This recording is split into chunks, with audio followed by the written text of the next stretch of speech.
ये मैं पुनः ये बात कह रहा हूं, मैं पहले भी बोल चुका हूं। एक कम्युनिस्ट कंट्री बताइए जहां तोप लगा के मस्जिदें ना उड़ाई गई हो, और एक मुस्लिम देश बताइए जहां कम्युनिस्ट पार्टी बैंड ना हो। बाहर गजब की सांप लेवले की लड़ाई है, और अंदर आकर भारत में दोनों मिलकर क्या कहते हैं, अभिव्यक्ति की स्वतंत्रता। एक कम्युनिस्ट कंट्री बताइए जहां अभिव्यक्ति की स्वतंत्रता हो, और एक मुस्लिम कंट्री बताइए जहां अभिव्यक्ति की स्वतंत्रता हो। इसलिए मैं दर्शकों से कहता हूं, इस नैरेटिव के माया जाल को समझिए। तो जय श्री राम दोस्तों, अभी हाल ही में जिस तरीके से सनातन के ऊपर जो विषय जो संकट मंडरा है कि कोई भी मुंह उठा के बोल देता कि सनातन डेंगू मलेरिया है, तो इसी मामले को लेकर हमारे सुधांशु त्रिवेदी जी हिंदू वाले बहुत भड़क गए, और किस तरीके से उन्होंने कम्युनिस्टों की और जो सनातन विरोधी है उनकी पोल खोली है, और किस तरीके से यह दिखाया है कि किस तरीके से एजेंडे के तहत सिर्फ सनातन धर्म को टारगेट करना ही इनका मकसद है, और उसको बदनाम करना इनका मकसद है। क्योंकि सनातन जिस तरीके से अपने उछाल पे है और पूरी दुनिया में इस तरीके से फल फूल रहा है, बहुत तेज़ी से बढ़ रहा है, तो इनके पेट में बहुत दर्द हो रहा है। तो इसी मामले को लेकर किस तरीके से सनातन के ऊपर जो बात हुई, तो सुधांशु त्रिवेदी जी ने वैसे पोल खोली है।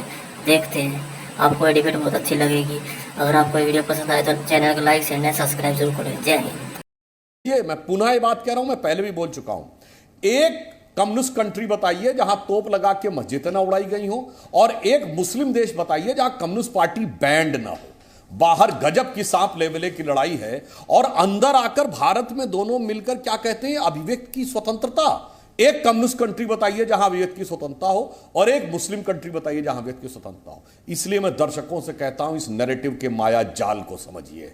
यह आपके दिमाग में जो भरा जाता है उस विषय को समझिए। और मैं अंत में सिर्फ यह कहना चाहता हूं कि सनातन के संदर्भ में जो आपने पूछा था ना दीपक जी, मैं जवाब दे देता हूं।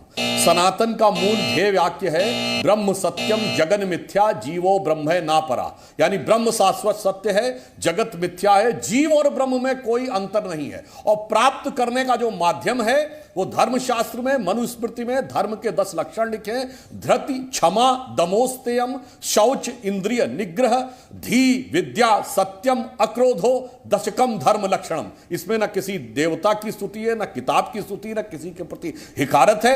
तो लक्ष्य क्या है वो भी बता दिया, माध्यम क्या है वो भी बता दिया। और एक बात और कह दूं, विवेक जी ने कहा सती प्रथा हिंदू समाज की राम का मंदिर अयोध्या कहां लिखा? अगर सती थी तो रामायण और महाभारत के, अरे सुनिए मान्यवर, मैं बता रहा हूं, आपको बता रहा हूं, चिंता मत करिए, अभी जवाब दे रहा हूं तथ्यात्मक। अगर हिंदू समाज में सती प्रथा थी तो रामायण और महाभारत के 2 बड़े युद्ध हुए, कितने सती हो गए? कहीं नहीं थी। यह मुगलों के आक्रमण के बाद आई, 13वीं शताब्दी के बाद आई है। 10वीं शताब्दी से पहले कोई उल्लेख ही नहीं मिलता है। और मैं एक और उदाहरण देना चाहता हूं, जैसे ये कहते हैं कि बाल विवाह, अरे भाई बेकार, देखिए आप विवेक जी प्लीज बीच में नहीं, विवेक जी प्लीज बीच में नहीं। सुधांशु जी आपके 90 सेकंड खत्म हो चुके हैं, आप अगली लाइन में कंक्लूड करिए, फिर मैं सुबोध मेहता जी के पास जाऊं। मेरे को तो आप हर 10 सेकंड में टोक रहे थे। नहीं, मैं आप सवाल का जवाब नहीं दे रहे थे। करता हूं, देखिए आप सवाल का जवाब नहीं दे रहे थे विवेक श्रीवास्तव जी।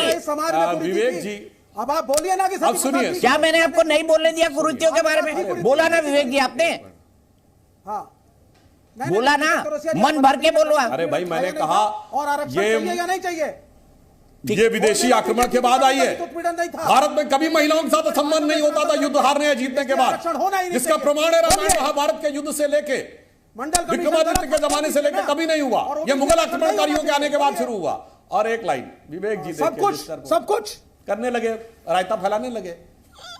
अच्छा सुनिए विवेक जी, अब एक फैक्ट बता दूं। नहीं, आप तो कह रहे हैं ना कि सती प्रथा थी और हिंदू समाज का चलिए। अब मैं बोल लूं भाई, अब आप इतनी देर बोल चुके, मैं बोल लूं। विवेक जी, आप लगातार बोल रहे हैं बीच में, मैं आपके बीच में नहीं बोल रहा था। मेरा सेंटेंस पूरा होने दीजिए, उसके बाद जो हो वो बोलिए।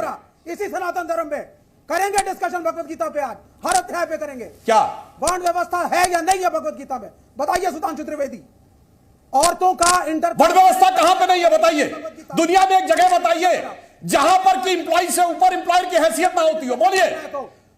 सुनिए मैं जवाब देता हूं, बिल्कुल सुनिए, मैं विवेक श्रीवास्तव को जवाब देता हूं, सुनिए। भगवत गीता उसको जस्टिफाई, आप बोलिए, श्लोक पढ़ के बताओ। अरे बताइए, श्लोक पढ़ के बताओ, श्लोक बोलो।